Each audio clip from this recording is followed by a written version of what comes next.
Hi, నేను doctor YV Rao, plastic surgeon from doctor YV Rao clinics, Hyderabad అండి. ఈరోజు ఒక పేషెంట్ అప్రోచ్ అయ్యారు మనకి. ఏంటంటే అసలు ఆల్మోస్ట్ అంటే బ్రెస్ట్లు ఏమి లేవు అనమాట. ఈ పాపకి 19 years, థిన్ బిల్ట్. వాళ్ళ ఫ్యామిలీలో కూడా ఏంటంటే బ్రెస్ట్ సైజ్ ప్రాపర్గా లేవు చాలా మందికి. And so also this guard అనమాట. ఈ గార్డ్కి ఏంటంటే నెగ్లిజిబుల్, ఆల్మోస్ట్ నో బ్రెస్ట్ అనుకోవచ్చు. మేబీ ఒక 10-20% ఉన్నాయి.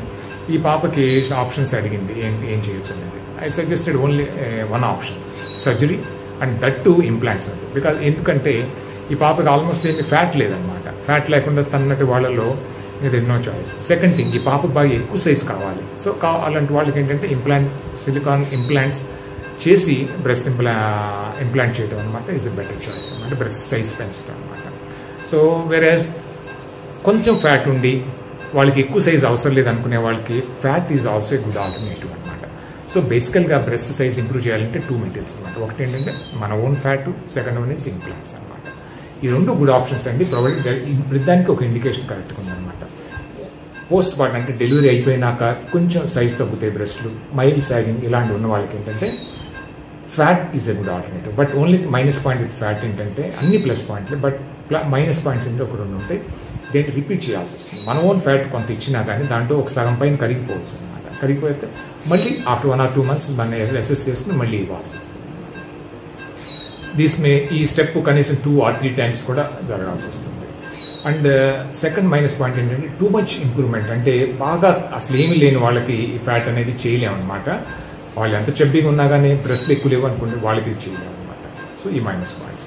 వైరస్ ఆన్ ది కాంట్రీ ఏంటంటే మనకి బ్రెస్ట్ ఇంప్లాంట్స్ తోటి ఎలాంటి వాళ్ళకైనా సింగిల్ ఆపరేషన్స్ తోటి we can give good results. And then second advantage ఏంటంటే ఇంప్లాంట్స్ తోటి అది చూడటానికి కూడా చాలా బాగుంటాయి అనమాట, ప్లేజెంట్గా. సో ఒక ఫ్యాట్ ఇచ్చిన పేషెంట్కి, ఒక ఇంప్లాంట్స్ చేసిన పేషెంట్కి రెండు చూస్తే ఎప్పుడైనా సరే ఇంప్లాంట్స్ చేసిన వాళ్ళకి చాలా బ్రెస్ట్ లుక్ బాగుంటుంది అనమాట. వైరస్ ఫ్యాట్ ఇచ్చిన వాళ్ళకి ఏంటంటే న్యాచురల్గా ఉంటుంది, బట్ లెస్ దాన్ ఆప్టిమమ్గా ఉంటాయి అనమాట. నౌడేస్ కొంతమంది ఏంటంటే సర్జన్స్ ఫ్యాట్ని కొంచెం డిఫర్ చేస్తున్నారు. ఎందుకంటే fat calcification especially after 40 years వాళ్ళకి అంత ఇవ్వడం మంచిది కాదు. ఫ్యాట్ క్యాల్సిఫికేషన్ వస్తుంది. ఆ క్యాల్సిఫికేషన్ తర్వాత ఫ్యూచర్లో వాళ్ళకి ఏదైనా క్యాన్సర్ ఏదైనా వస్తే బ్రెస్ట్లో దాని డయాగ్నోసిస్ కొంచెం కష్టం అవ్వచ్చు అనే ఉద్దేశంతో ఫ్యాట్ని కొంతమంది డిఫర్ చేస్తారు. But it is a good choice అనమాట. సో ఈ రెండింటిలో ఏదో ఒకటి మనం చూసుకోవచ్చు.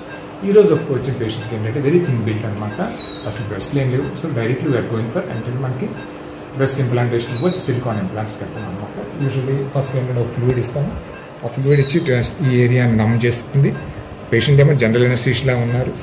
But at the same time ఏంటంటే ఇది కూడా ఇస్తే ఏంటంటే మనకి లెవెల్ ఆఫ్ ఎనస్థీషియా తగ్గి మనకి పెయిన్కి వెళ్ళటం, అలాగే బ్లీడింగ్ కూడా తగ్గడానికి కొంచెం ఫ్లూయిడ్ కల్పిస్తాం అనమాట. వెయిట్ చేసాం ఒక పావుగంట తర్వాత మేడ్ ఏ స్మాల్ కట్ అనమాట. Hear about 5 centimeters.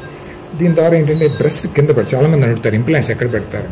ఇంప్లాంట్లు ఇది బ్రెస్ట్ ఉంటే బ్రెస్ట్ కింద అంటే చెస్ట్ మసిల్కిను బ్రెస్ట్కి మధ్యలో ఇంప్లాంట్స్ పెడతాం అనమాట. అది కూడా సైజ్ చూసుకుంటాం అనమాట. మిడ్ లైన్ నుంచి ఒక 1 to 2 centimeters, అలాగే యాక్సిలరీ లైన్ అంటాం అనమాట. ఈ లైన్కి ఒక 1 to 2 centimeters. ఈ రెండు ఇదే సైజులో పెట్టుకోవాలన్నమాట, సైజ్ ఆఫ్ ఇంప్లాంట్స్ని బట్టి. సో దీన్ని కొంతమంది మజిల్ కింద పెడతారు, but plus and minus points ఉండండి. బట్ యూజువల్లీ బ్రెస్ట్ కింద పెడతాం. ఇది ఆనవాయితీ అనమాట, బాగుంటుంది. మరీ థిన్ స్కిన్ ఉన్న వాళ్ళకి ఏంటంటే అప్పుడు మజిల్ కింద పెట్టుకోవడం మంచిది.